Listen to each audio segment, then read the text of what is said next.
¿Alguien de aquí cree que la inteligencia artificial lo va a reemplazar? Bueno, no se preocupen tanto por eso, porque gracias al bytecoding tenemos trabajo para largo.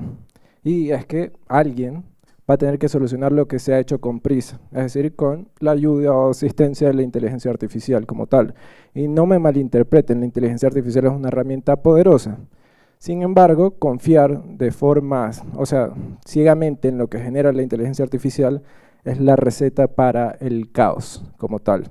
Dígase, vulnerabilidades de seguridad, errores sutiles, deuda técnica acumulada y bueno, una sorpresa para la siguiente persona que le va a tocar revisar el código porque va a haber un montón de cosas ahí medias raras. Pero bueno,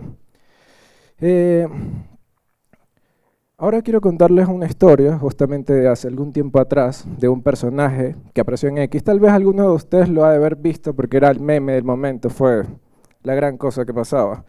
Y este personaje, perdón un momento, el que aparece allí, justamente nos hablaba hace algún tiempo atrás de que había construido su sistema SAS y que lo había hecho a punta de cursor, es decir, sin escribir ninguna línea de código. Y lo más chistoso era que justamente hablaba y decía, no, es que la inteligencia artificial, a más de ser un asistente, ahora es un constructor, como decía, un builder, the builder, que se pueden ahora construir un montón de sistemas gracias a la inteligencia artificial y es como que motivó a la gente para que comenzara a desarrollar sus soluciones con la inteligencia artificial. Bueno, no voy a nombrar cuáles porque ya me imagino que alguno de ustedes ha de haber experimentado y así.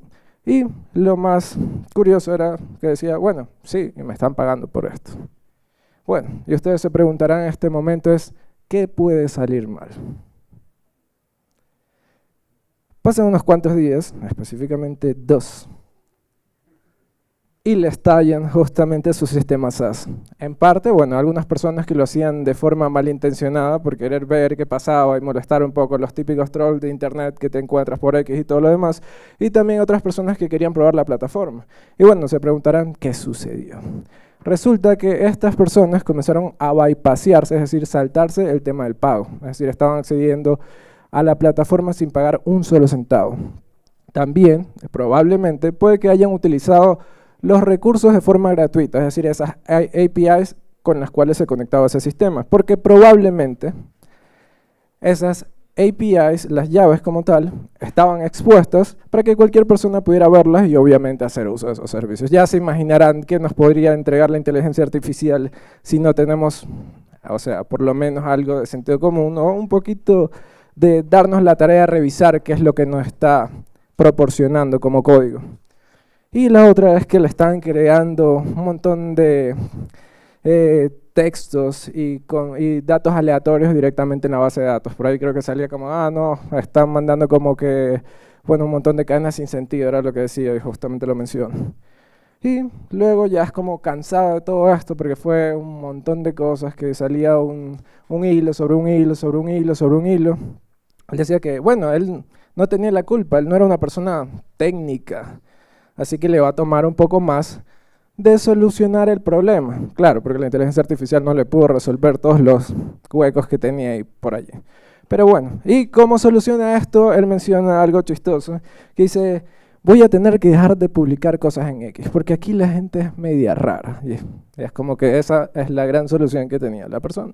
Pero bueno, indistintamente de eso, luego de esto que me puse a revisar un poco de, bueno, qué puede pasar con todo esto del hilo y algunas personas comentando, y dije, bueno, ¿cómo los atacantes pueden tomar ventaja de este tipo de situaciones como tal? Es decir, con estas personas que confían ciegamente en lo que les genera la inteligencia artificial, porque de hecho está pasando, no hay que taparnos los ojos y decir que no hay gente que está bytecodeando, como utilizan el término, y está creando soluciones que ni siquiera se dan el lujo de revisar qué es lo que están generando.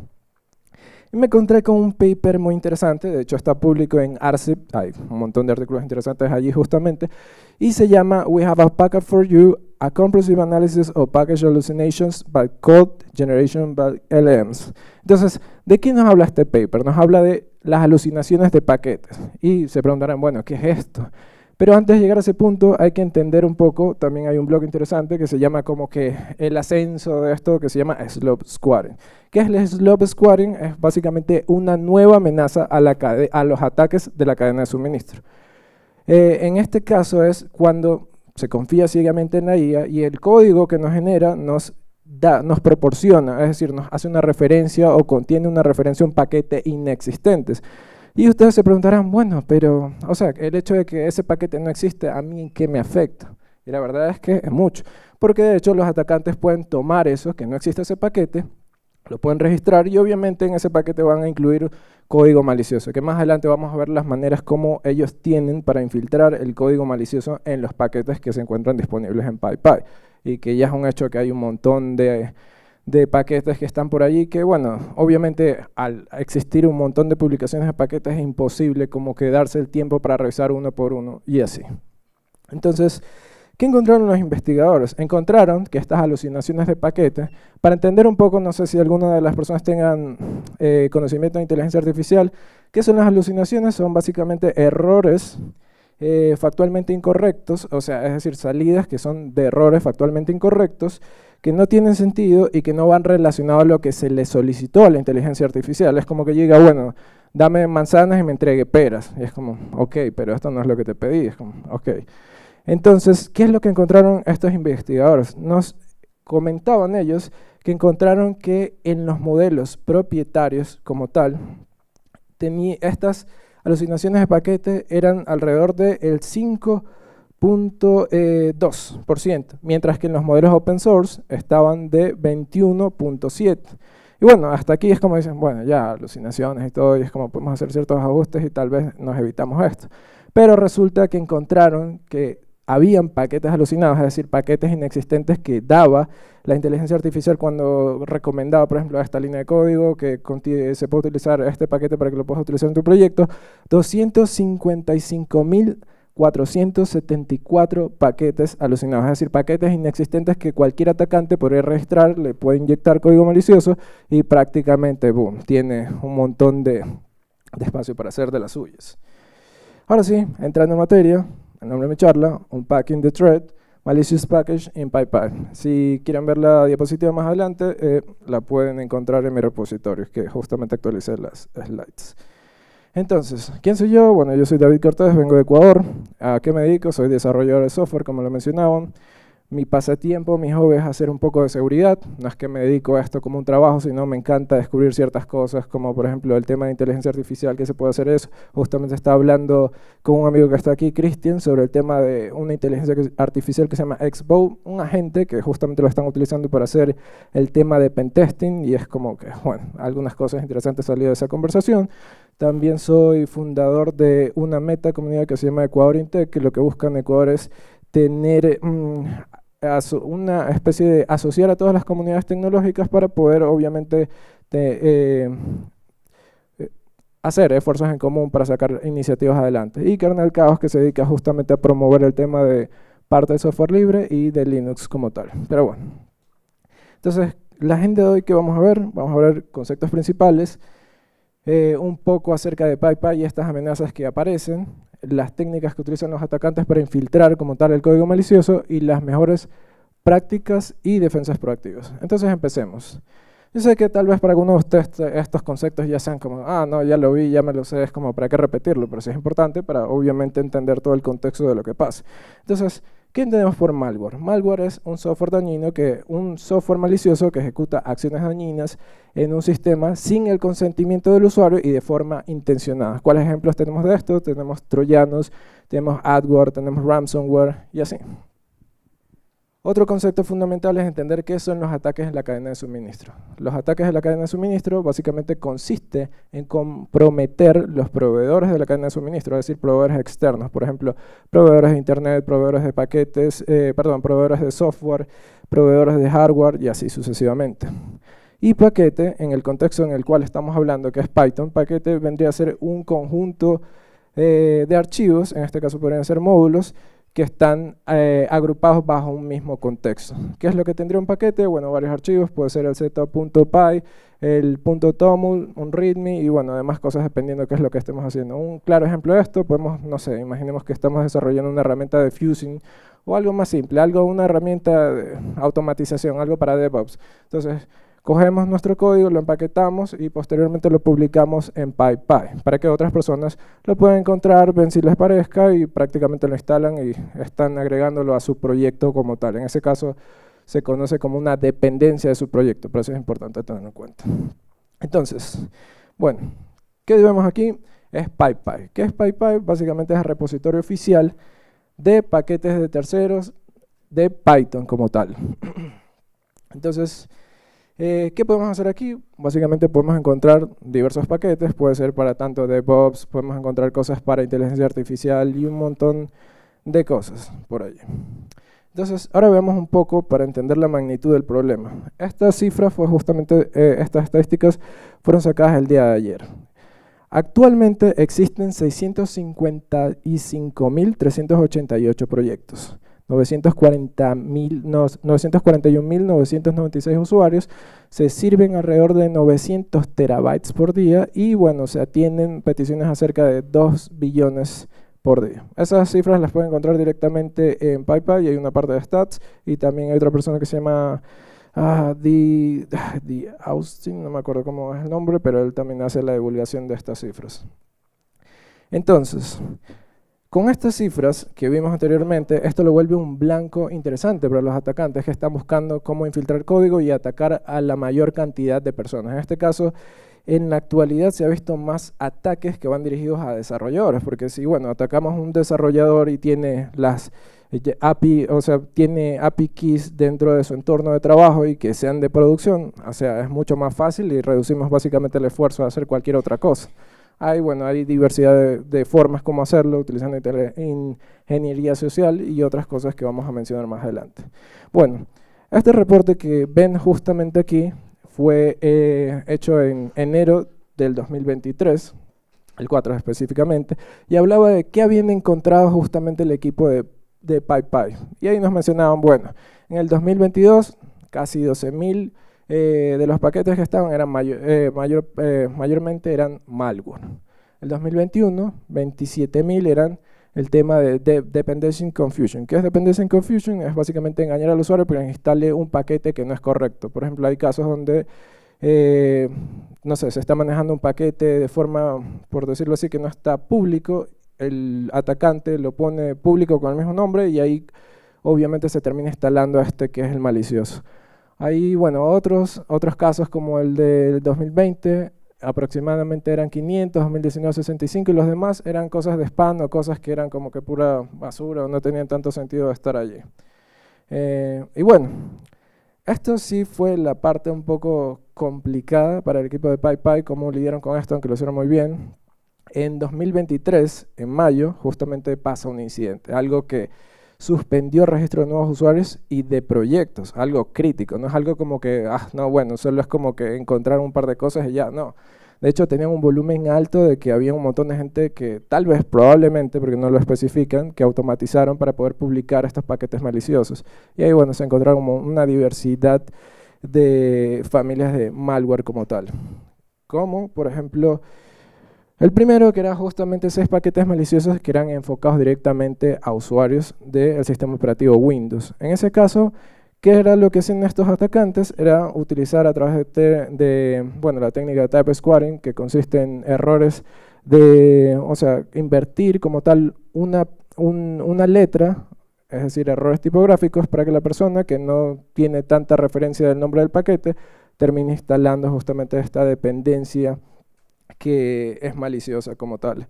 Entonces, ¿qué era lo que hacían? Usualmente utilizaban el archivo setup como tal para colocar una función que se llamaba justamente una función y esta función era la que ejecutaba ese código malicioso, donde robaban justamente credenciales del sistema operativo Windows, en este caso bueno, las aplicaciones, también API keys y bueno, información personal como tal. También hay otros casos donde se encontraron 451 paquetes únicos que estaban justamente, o mejor dicho, tenían un malware que se llamaba Clipper como tal. Entonces, este malware obviamente tenía su forma de operar y lo que hacía era también, a lo mismo que el de arriba, era robar información como tal de los usuarios. Y finalmente una técnica un poco más novedosa, que era, por ejemplo, los 2 primeros casos era como, bueno, la típica, bueno, en la parte de instalación justamente se veía que se ejecutaba el código malicioso y como, bueno, no es como que una ciencia de descubrir qué era lo que hacían, pero divide y oculta. Justamente la última, otra investigación que hizo un equipo que se llama, de la empresa Station 9, el equipo de seguridad, de investigación justamente, encontraron que habían varios paquetes, en este caso, que estaban dividiendo su carga maliciosa en diferentes dependencias. Es decir, tenían un paquete que se llamaba GC y otro que se llamaba TTLO, donde el primero se encargaba de justamente tener la lógica para recopilar todas las credenciales como tal, ya sea, bueno, llaves de APIs, SSH y, bueno, algunas otras cosas más que estaban por ahí que resultaban interesantes para los atacantes. Y el otro, GC era justamente el que recopilaba todo esto de la información sensible, y el otro que era TTLO era quien finalmente tenía la lógica de hacer la exfiltración como tal.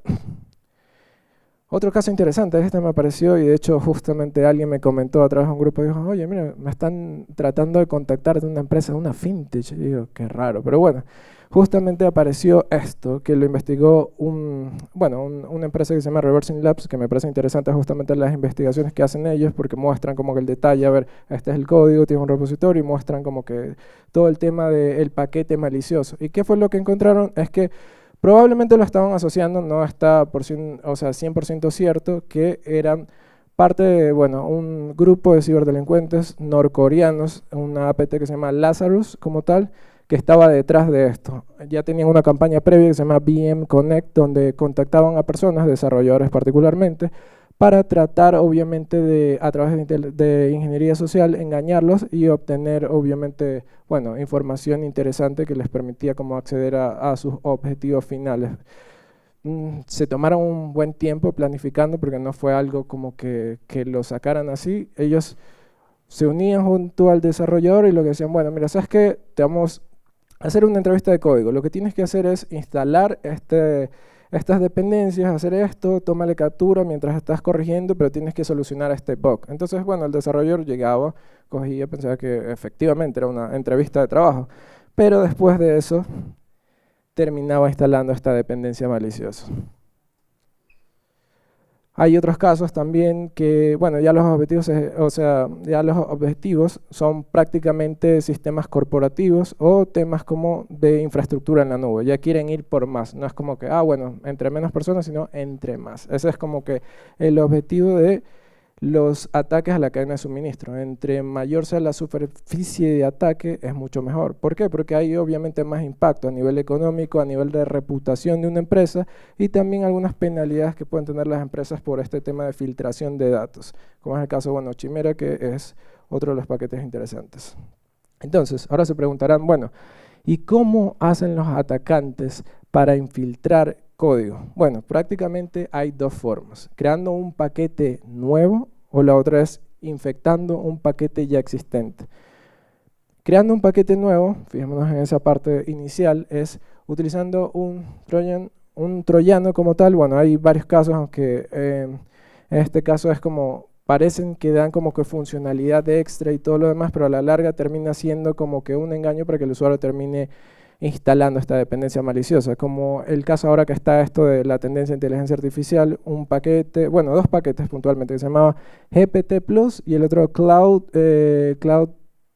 Plus Pro. Justamente lo que proporcionaban ellos es que, mira, tienes las versiones Pro de estos modelos de inteligencia artificial para que los puedas utilizar sin ningún costo, totalmente gratis. Y como hay personas que les gustan experimentar y probar y tal vez lo gratis, entonces resultaba que lo instalaban y prácticamente estaban comprometidos. ¿Y qué era lo que tenía justamente este paquete malicioso? Tenía un infostealer que se llama si no me equivoco, Yarka Infostealer como tal. Ese era justamente, que se encargaba justamente de robar información sensible. También tenemos tab squaring, que como dije anteriormente es un error tipográfico, consiste en engañar al usuario, tal vez cambiándole una palabra, como por ejemplo hay una librería oficial que se llama Fabric y hay el paquete que utiliza esta técnica de tab squaring que se llama Fabris. Entonces, si se dan cuenta, lo que estoy haciendo es agregarle al final la E, o por ejemplo algo que pasó que era la librería oficial es requests con S, pero algunas personas colocaban como request con T, no le agregaban la S al final y terminaban instalando también una dependencia maliciosa. En ese caso, bueno, hay cosas que, hay personas que no están familiarizadas con todos los paquetes y obviamente es como encuentran tal vez un tutorial por allí, es como, bueno, voy a probar, voy a instalar esto y se fue. Un caso interesante que se llama Use After Free, que es usar después de libre. Y bueno, aquí se preguntarán, pero ya, ¿y qué es esto? Resulta que en las políticas de PyPy para publicar paquetes y cuando ya uno elimina el tema del paquete, uno tiene, uno está aceptando que cuando eliminamos nuestro proyecto, es decir, nuestro paquete publicado, estamos liberando ese nombre. La única forma de que no pase eso es cuando haya sido reportado como malware. Ahí básicamente se bloquea que no pueda ser registrado posteriormente. Pero si lo eliminamos y nadie lo reportó, prácticamente lo que va a pasar es que tenemos la posibilidad de registrar. Entonces, si nos ponemos en la mente de un atacante, a ver, bueno, fulanito de tal dejó este proyecto botado, tal vez lo eliminó porque, bueno, el tema de ser un maintainer en un proyecto open source es un montón de trabajo y es un esfuerzo brutal. Entonces, lo eliminó, llegó un atacante, lo encontró y dijo, bueno, veamos, ya tiene bastantes personas que lo están utilizando, entonces, hagámonos con esto. Le pone el mismo nombre, lo publica, pone el código malicioso y ya está. En este caso, ni siquiera necesitas como que una técnica súper avanzada, es más básicamente utilizar como que el tema de aprovecharse de que ese paquete ya tenía una reputación y probablemente esto, bueno, alguna herramienta ya solo lo tenía ahí para instalar y cada vez que ejecutan el proyecto solo llama al paquete y nada más. Entonces, ¿cómo funciona? Era justamente lo que les explicaba. Llega, se elimina el paquete, el atacante básicamente lo registra con este nuevo nombre, le pone, no sé, tal vez versión 2 y todo lo demás, y la persona que no se dio cuenta de que esto pasó, termina siendo comprometida. Entonces, otro de los casos, ya vimos justamente cuando tenemos los paquetes, cuando creamos un nuevo paquete, otro es cuando infectamos paquetes ya existentes. Hay, bueno, varias formas de hacerlo. Uno sería inyectarlo directamente en fuente. Creo que alguno de ustedes vio un caso que era de una librería de Linux que se volvió un poco, bueno, algo que todo el mundo vio en las noticias y es como que todo el mundo era como que daba su explicación, bueno, pasó esto y esto y esto y esto. Resulta que, bueno, una persona hizo un pull request, obviamente a través de ingeniería social y trabajándolo un buen tiempo, logró hacer que le aceptaran justamente la parte de su código y finalmente eso se terminó volviendo un problema de seguridad como tal. Entonces, en este caso, ¿cómo podemos hacer? A través de técnicas de ingeniería social, montamos nuestro pull request, estamos como, no, mira, ¿sabes qué? Estoy contribuyendo a tu proyecto, me gustaría mejorarlo y seguimos. No necesariamente de una a primeras como vamos a decir, mira, sabes que pon eso porque lo van a revisar, hay que tener también sentido común, pero sí ya es como que vamos ganando un poco la confianza del, en este caso el maintainer o los maintainers principales, podemos llegar a hacer que eso pase. Otro puede ser es básicamente comitear como que fuéramos un maintainer, ¿y cómo lo hacemos? Ya sea que, bueno, no sé, la seguridad que esté, o mejor dicho, la forma que tengan los maintainers no sea la adecuada y probablemente tengan como que credenciales comprometidas o las encontramos por allí en algunos foros, no voy a mencionar cuál, y bueno, otros también inyectando justamente en el build, que en este caso, bueno, justamente hubo un caso en Ruby Gems que logró, bueno, había una vulnerabilidad que fue explotada y eso daba paso a que los atacantes pudieran aprovechar eso y comprometer a diferentes usuarios como tal.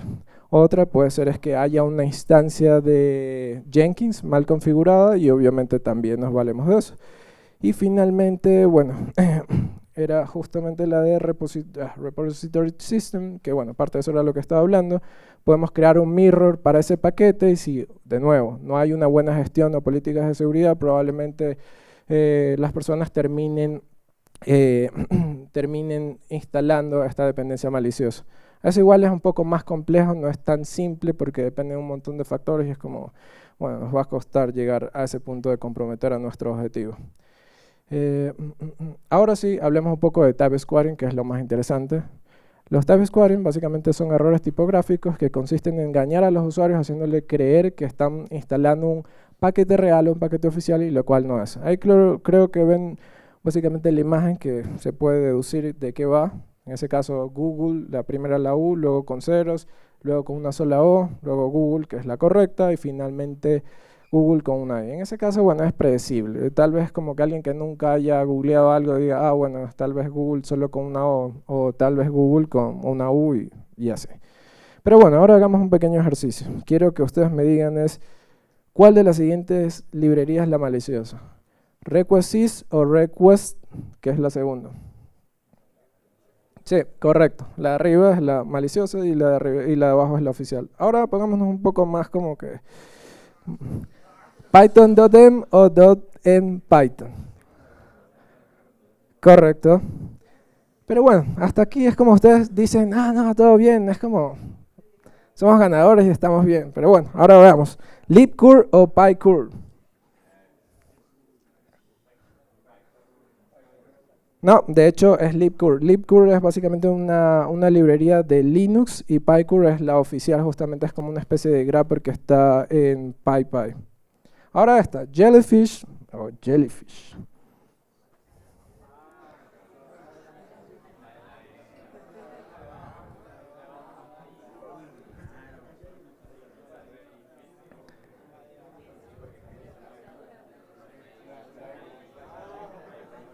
Bueno, para que no piensen tanto, es la de abajo. Básicamente estamos reemplazando la L con una I, o sea, sutilmente está allí, a veces no es tan notorio y hay que tener buena vista para poder sacarla. Entonces, bueno, termina nuestro ejercicio. Ahora, bueno, ya entendimos cuáles son las tácticas que utilizan, bueno, los ciberdelincuentes, los atacantes en este caso, para poder infiltrar el código. Pero bueno, ¿cómo se ejecuta este código malicioso? Bueno, ocurre de diferentes formas. Una es durante la fase de los, o sea, durante los diferentes ciclos de vida como tal. En este caso puede ser al momento de instalar el paquete, es decir, se llama a una postacción, en este caso vendría a ser una función, que tiene todo el código malicioso. Obviamente no está como que en texto claro o tan simple de ver, porque es como, o sea, tampoco es que el atacante hizo bien su trabajo, sino utilizan ciertas técnicas de ofuscación para hacerlo un poco, o sea, ilegible y ganar obviamente tiempo para que el usuario termine siendo confundido y instale esta dependencia. También tenemos en cuando se corren los tests y en tiempo de ejecución como tal, es decir, bueno, no es que realiza una acción al momento de instalación, sino pasa un tiempo, se ejecuta algún método específico o algún módulo y prácticamente ese módulo es el que carga este código malicioso. Y el otro detalle es, bueno, que tiene este tema de ejecución condicional. ¿A qué voy con esto? Es, analiza cuál es el estado de la aplicación o analiza cuál es el árbol de dependencias, es decir, bueno, cuáles son las dependencias que está utilizando en su proyecto, además de las que está incluyendo este paquete malicioso, o también casos donde se analiza, por ejemplo, el sistema operativo y en base a eso carga una librería dinámica o algo específicamente del código pensado para ese sistema operativo. Y bueno, tal es el caso que el tema de análisis del sistema operativo un poco más novedoso fue este de aquí, que lo que buscaba era recolectar y obviamente exfiltrar, es decir, robar información sobre AWS, en este caso credenciales de desarrolladores como tal. ¿Cuál era el problema? Es la librería oficial se llama Fabric, que nos permite ejecutar comandos en la shell de forma remota vía SSH. Eso es lo que hace la librería oficial, pero este paquete malicioso que se llamaba Fabric, termina en E, lo que hacía era básicamente, tenía la misma funcionalidad, lo único diferente es que tenía código malicioso que por debajo estaba exfiltrando las credenciales. Y bueno, entre las técnicas de ofuscación, vamos un poco rápido porque si no me va a comer todo el tiempo, hay varias. No necesariamente se utiliza una, de hecho se usan combinadas. En ese caso se puede utilizar encodings como tal, base64, X. También está arreglo de binarios, está la compresión utilizando por ejemplo gzip. También está el tema de cifrado como no sé AES, que es algo común que se suele ver.